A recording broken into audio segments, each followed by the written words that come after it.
Hi folks, welcome to this episode of Hit the Mahogany. Well, you know, it's the fall now, or when this episode was actually recorded, it's the fall. And, you know, there's many things since I've been in the New England area here, there's quite a few things that make me think about the fall. You know, certainly beers that have got pumpkin in them. I was very surprised, quite enjoy them. Sometimes can be a little bit too spicy or too sweet, but generally you can get some really nice ones. But of course, fall flavours. And one of those flavours is maple syrup, of course. There's no maple leaves in this, but you know what? I thought I'd try and go for a little bit of the style with respect to that one. So, on this episode, we are going to be making a Rye Maple Fizz. Okay, but before we get started in that, I just wanted to have a little chat with you. And having a little Negroni here just to start off the evening. Now,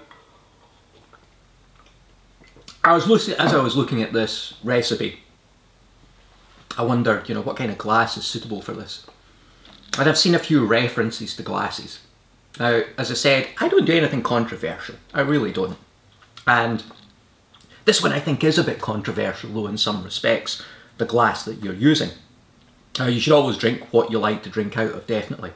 But there's always ones, you know, that are sort of like lager-style glasses. You know, something that's maybe from Germany. You know, this type of this type of shape here, the Weihenstephaner. Unfortunately, the glass was actually put in the dishwasher, and I think the dishwasher was too hot.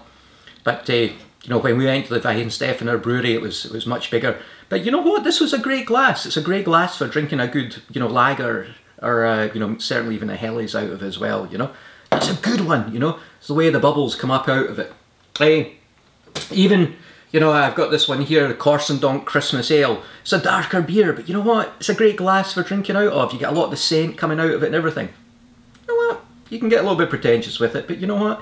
It's a good glass. You know, Korsendonk there, maybe Orval, West Valley, they all have glasses, you know, for specific reasons. You've also got all the ones that you can pick up at, like distilleries as you're doing little trips around the way. I've got Kalila here, I've got Bowmore, I've got Bruichladdich, I've got Laphroaig here.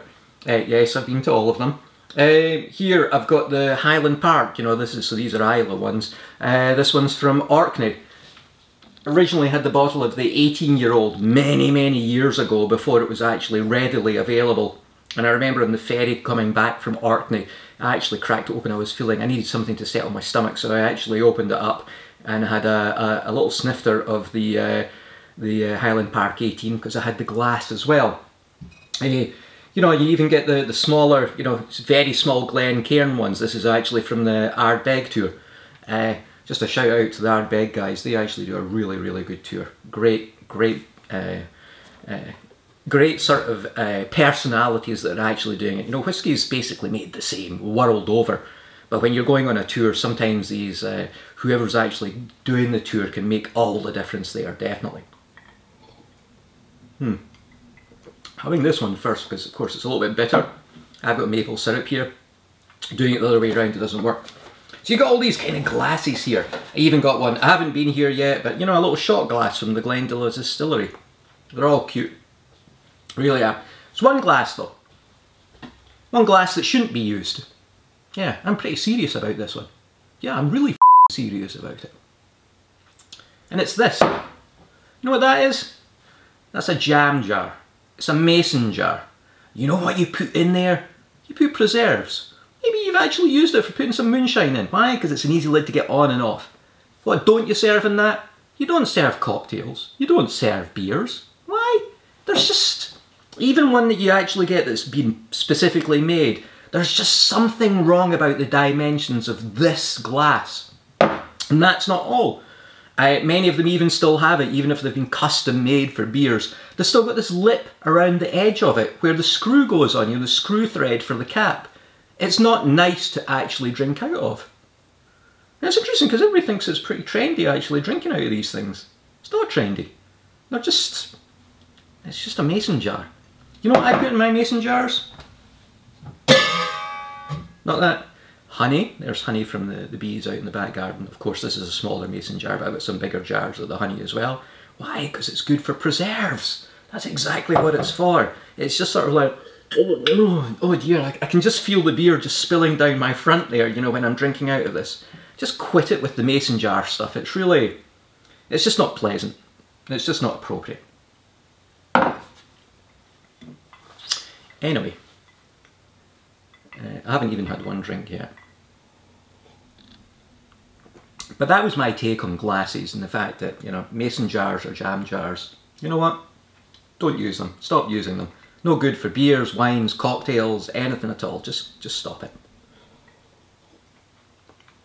I've got plenty of other glasses, and of course you might say, well, you got quite a variance of glasses there as well. Yeah, they've all got good uses. Little port glasses, Nick and Nora, some balloon glasses for larger fizzes maybe, a couple of flutes, some of the smaller crystal martini glasses, other ones as well. They're all good, they all add a little bit of something. So maybe they don't affect the flavour at all, but they look good. Doesn't look good. Looks good. Alright. So, I'll get off my high horse now. Milk crate, whatever you want to call it. And we'll start making the Rye Maple Fizz. Alright. Maple syrup. Good old Trader Joe's here. So you want half an ounce of maple syrup. Don't use pancake syrup. There's nothing, I don't think it's even seen being close to a maple tree.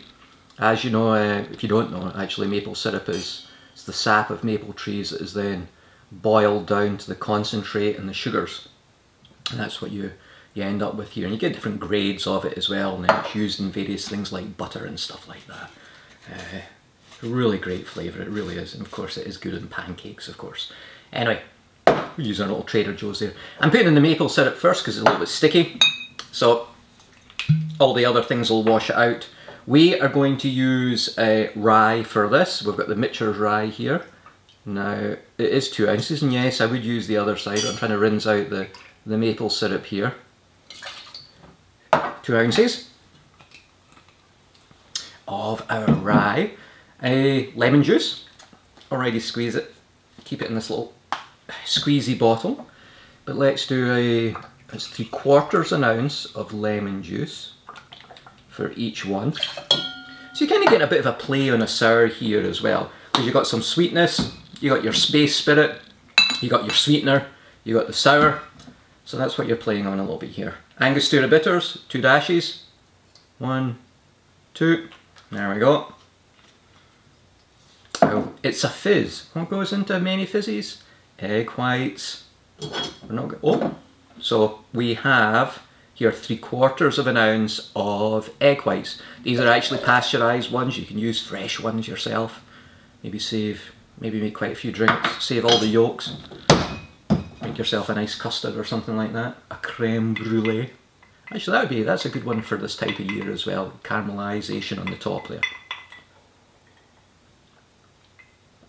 You just can't get a Negroni, can you, to start the night off? Alright. Of course, what I always find is that I'll get all these out of the way. With the egg white in here, it does tend to foam up quite a bit. It sometimes pushes itself out there. But what you want to do is you're actually shaking it up dry. See what I mean? Jeez. Shaking it up dry first of all. Basically no ice in there. And what you're doing is you're emulsifying the fats and the egg there with everything else. Does get a bit messy that. Okay, shaking that. Let's get some ice in here now.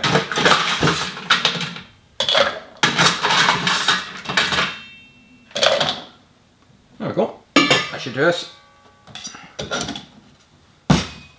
Okay, hold this one tight.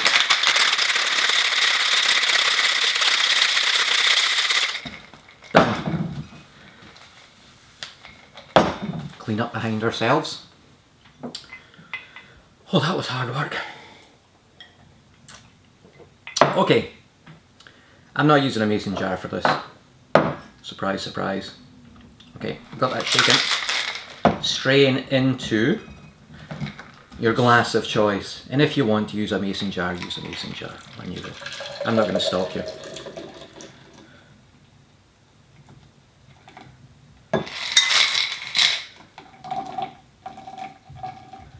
Okay.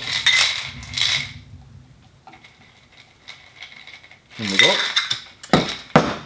Top with soda. There I have a chilled bottle. Make sure it's chilled. That way you're keeping everything nice and cold. And top it up. And that should do the trick. Garnish, come on, going for a few more fall flavours here. Cinnamon stick, right? Microplaner, you haven't got one of these, very useful even if you're baking, cooking, whatever you are. This is just a great grater for this.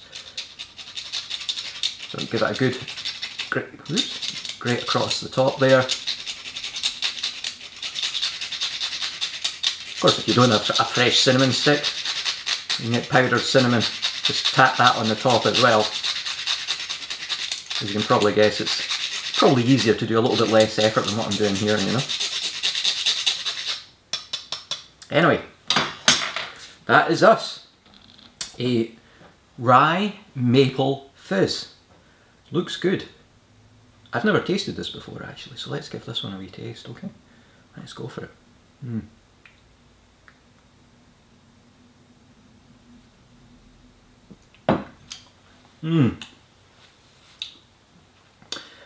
Fizz. Surprise, surprise. There's the stating the obvious. Bourbon coming through there. Bitters play really nicely in this one as well. Just the maple, a hint of the maple in the back end.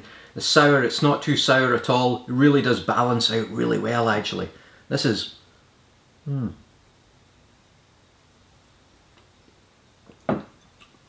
Oh. That is very drinkable. Definitely. Could maybe even get away with a little bit more maple syrup in it. It's just nice. It's just doing that balance that you would expect out of a sour. And then of course, you know, a sour fizz anyway. And just, you know, the cinnamon. It's just, you know, any type of, you know, whiskey, you know, rye or bourbon. A little bit of cinnamon and maybe even clove. You know, it's just, clove would be too strong on this. But it's just that kind of fall, reminiscent of fall flavours. It really is. Anyway, that was it. So enjoy your Rye Maple Fizz in whichever glass you actually want. You know what, you could actually probably just put, you could strain this into fresh ice actually to keep it chilled. I think that would look pretty good as well. I might make another one and actually do it that way. But whichever way you enjoy it, enjoy your Rye Maple Fizz.